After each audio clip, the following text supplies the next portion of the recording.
जय हिंद। स्वागत है आपका यूट्यूब चैनल के यूथ क्लासेस में। मैं अखिलेश पटेल आज आप लोगों के लिए जीके के डोज नामक सेशन को लेकर आया हूं, जिसमें आपको 10 महत्वपूर्ण क्वेश्चनों को कराया जाएगा जो इम्पॉर्टेंट हैं।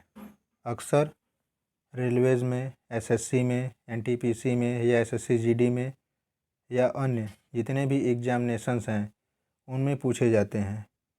तो इस सेशन की शुरुआत करते हैं अपने पहले क्वेश्चन से। पहला क्वेश्चन आपके सामने ये है, आईपी का फुल फॉर्म क्या होता है। आईपी जो कि एक कंप्यूटर वर्ड है, अक्सर कंप्यूटर के में यूज़ किया जाता है, तो इसी का फुल फॉर्म पूछा गया है आप लोगों से कि आईपी का फुल फॉर्म क्या है या आईपी का पूरा नाम क्या है। तो आप लोगों ने कई बार देखा होगा कि जब हम लोग इंटरनेट के साथ कनेक्ट होते हैं तो वहाँ पर आईपी लिख के आता है, इसी का पूरा नाम पूछा है। तो इसका पूरा नाम होता है इंटरनेट प्रोटोकॉल।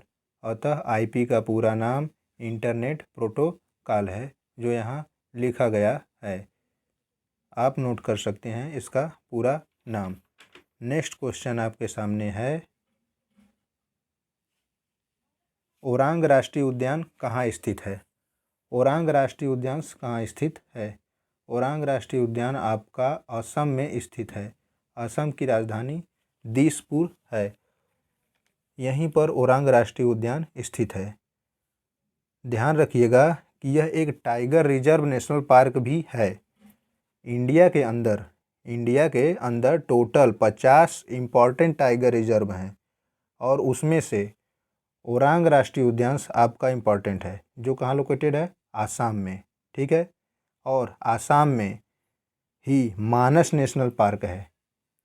मानस नेशनल पार्क ये भी आपका आसाम के अंदर ही स्थित है, जो कई बार परीक्षाओं में पूछा है कि मानस नेशनल पार्क कहाँ स्थित है। तो मानस नेशनल पार्क भी आसाम में ही स्थित है। इसके सिवा आपका एक इम्पॉर्टेंट है, काजीरंगा नेशनल पार्क कहाँ स्थित है।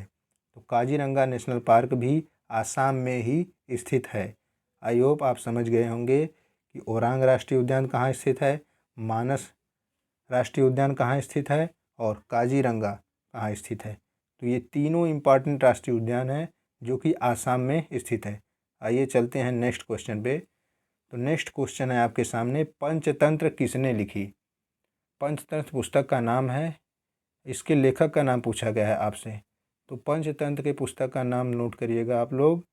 इसके लेखक का नाम है विष्णु शर्मा। ठीक है।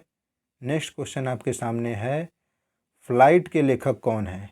कई बार आप लोगों ने देखा होगा कि एग्जामिनेशन में पुस्तक के नाम दे देता है और उनके राइटर का नाम पूछता है। ठीक है, राइटर का नाम पूछ देता है।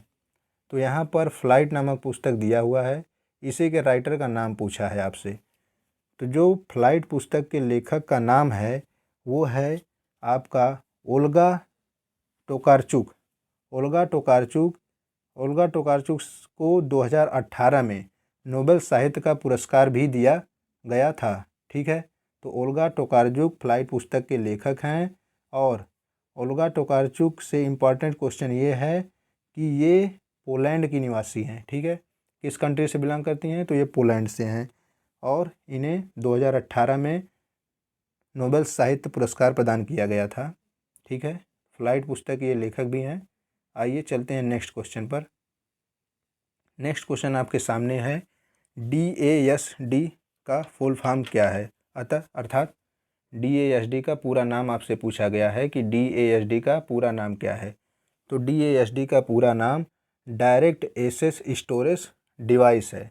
ठीक है, अब जैसे हम कहते हैं रैम और रोम। ठीक है, रैम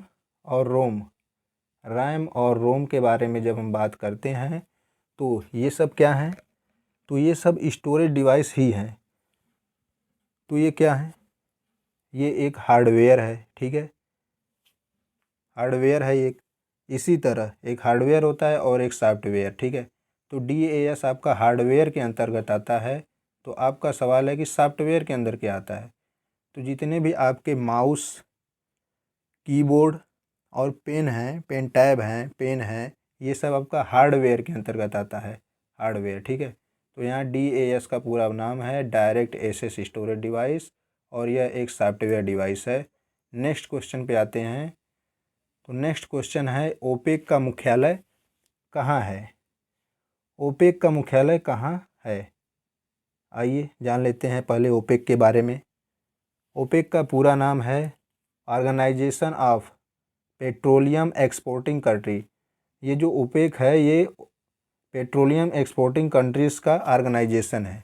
इसमें कुल 13 कंट्रीज़ हैं जो इस संगठन में शामिल हैं, और इसका मुख्यालय वियना में है, ठीक है। वियना ऑस्ट्रिया की राजधानी है। किसकी राजधानी है? ऑस्ट्रिया की।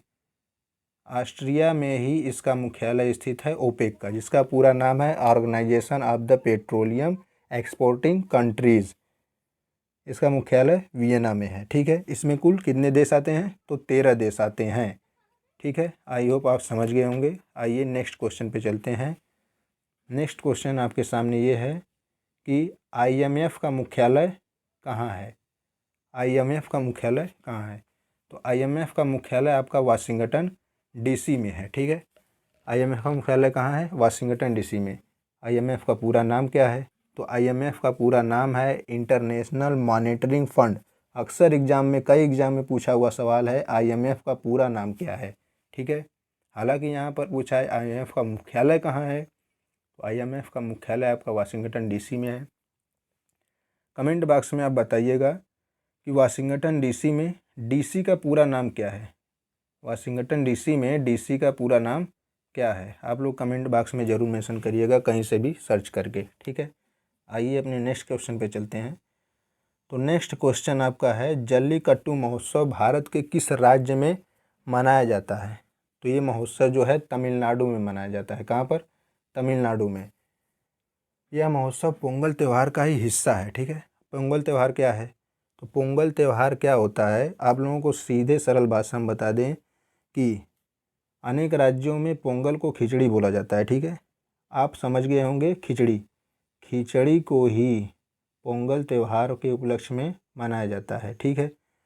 पोंगल त्यौहार खिचड़ी के उपलक्ष्य में मनाया जाता है, जो तमिलनाडु राज्य से ही संबंधित है। जल्लीकट्टू भी तमिलनाडु में ही मनाया जाता है। जल्लीकट्टू में होता क्या है, इसमें बैलों का रेस होता है आदमी के साथ, ठीक है। तो ये महोत्सव आपका तमिलनाडु राज्य में मनाया जाता है। नेक्स्ट क्वेश्चन है आपका एशिया का नोबेल, सॉरी यहाँ थोड़ा मिस्टेक है, यहाँ पर होना चाहिए था नोबेल, ठीक है। नोबेल पुरस्कार। एशिया का नोबेल पुरस्कार किसे कहा जाता है? क्वेश्चन है आपका एशिया का नोबेल पुरस्कार किसे कहा जाता है? तो एशिया का जो नोबेल पुरस्कार है उसे रमन मैग्सेसे पुरस्कार से नाम से जाना जाता है, ठीक है।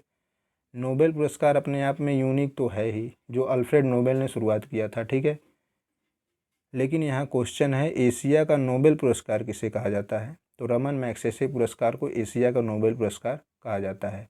यही क्वेश्चन आपको घुमा कर पूछ सकता है कि रमन मैग्सेसे पुरस्कार को किस अन्य नाम से जाना जाता है?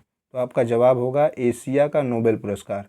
रमन मैग्सेसे पुरस्कार को ही कहते हैं, ठीक है। नेक्स्ट क्वेश्चन आपका है भारत का विस्मार्क किसे कहा जाता है? भारत का विस्मार्क किसे कहा जाता है?